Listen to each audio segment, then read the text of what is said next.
Congress party అధికారంలోకి వచ్చి December 7 నాటికి సంవత్సరం పూర్తవుతా ఉంది. ప్రజల ఆకాంక్షలు, ప్రజల కోరిక మేరకు అధికారంలోకి వచ్చినటువంటి కాంగ్రెస్ పార్టీ వారి ఆశయాలకు అనుగుణంగానే గత 11 మాసాలు పరిపాలనలో కాంగ్రెస్ మార్కు పరిపాలనను స్పందించగలిగినాము. 10 ఏళ్ల కాలంలో కేసీఆర్ గారు నీళ్లు, నియామకాలు, నిధుల మీద చేసిన మోసాన్ని గ్రహించి ప్రజలు కాంగ్రెస్ పార్టీకి అధికారం కట్టబెట్టినారు.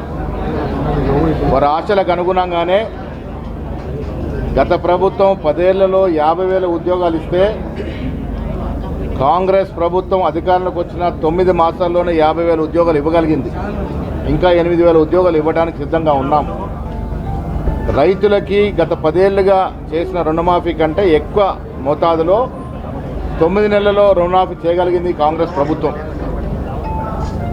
అందుకే రేవంత్ రెడ్డి గారి నేతృత్వంలో, బట్టి విక్రమార్క గారి నేతృత్వంలో ఏడాది పాలన సంతరించుకొని వరంగల్ పట్టణంలో ఈ నెల 19న ఇందిరాగాంధీ గారి యొక్క జయంతి సందర్భంగా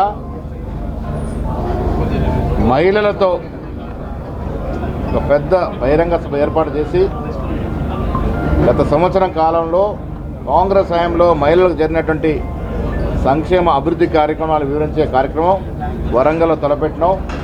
ఆ కార్యక్రమాన్ని ఏ విధంగా నిర్వహించాలి, ఎటువంటి నిర్ణయాలు తీసుకోవాలో సమీక్షించడానికి ఇవాళ సమీక్ష సమావేశం ఏర్పాటు చేసినాం.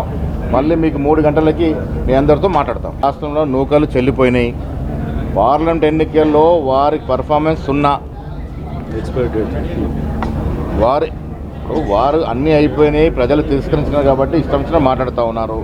మా దగ్గర గణాంకాలతో మేము సిద్ధంగా ఉన్నాం. నిన్న కూడా నేను పత్రికా సోదరులకు చెప్పాను, మీరు ఎక్కడికి రావాలంటే అక్కడికి వస్తాం, చర్చ పెట్టుకుందాం.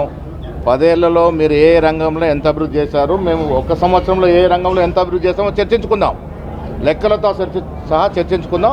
వాస్తవాలు ప్రజలకు తెలియజేద్దాం. మూసీ నదిలో మూసీ ప్రక్షాళన మీద 2 రోజుల బీజేపీ అక్కడే ఉంటాం. ఏం సాధిస్తారు కిషన్ రెడ్డి గారు? రాష్ట్రానికి రావాల్సిన 35-40 వేల కోట్ల అప్పులో తీసుకురాలని పరిస్థితిలో ఉన్నాడు కేంద్ర మంత్రి స్థాయిలో ఉండి. ఇవాళ మూసీ ప్రక్షాళన హైదరాబాద్ భద్రంగా ఉండడానికి తీసుకున్నటువంటి కార్యక్రమం. మరి హైదరాబాద్ సురక్షితంగా ఉండాలా వద్దా అనేది మొదటగా కిషన్ రెడ్డి గారు జవాబు చెప్పాలి. ఒకరోజు నిద్ర చేస్తే ఏమొస్తుంది? మూసీ ప్రక్షాళన అనేది ఎవరి స్వార్థం కోసం కాదు, భవిష్యత్ తరాల కోసం చేపడుతున్న కార్యక్రమం. హైదరాబాద్ ఎంత పెద్దటి వాన పడ్డా సురక్షితంగా ఉండాలి అంటే మూసీ సమూలంగా ప్రక్షాళన జరగాలి. దానికి వారు సమ్మతంగా ఉన్నారా లేదా? అసలు హైదరాబాద్లో నివసిస్తున్నట్టు మూసీ పరివార ప్రాంతాల్లో నివసిస్తున్న 40% జనం కోసం వారు సురక్షితంగా ఉండాలా వద్దా అనేది ఫస్ట్ తెలుసుకోవాల్సిన అవసరం ఉన్నది.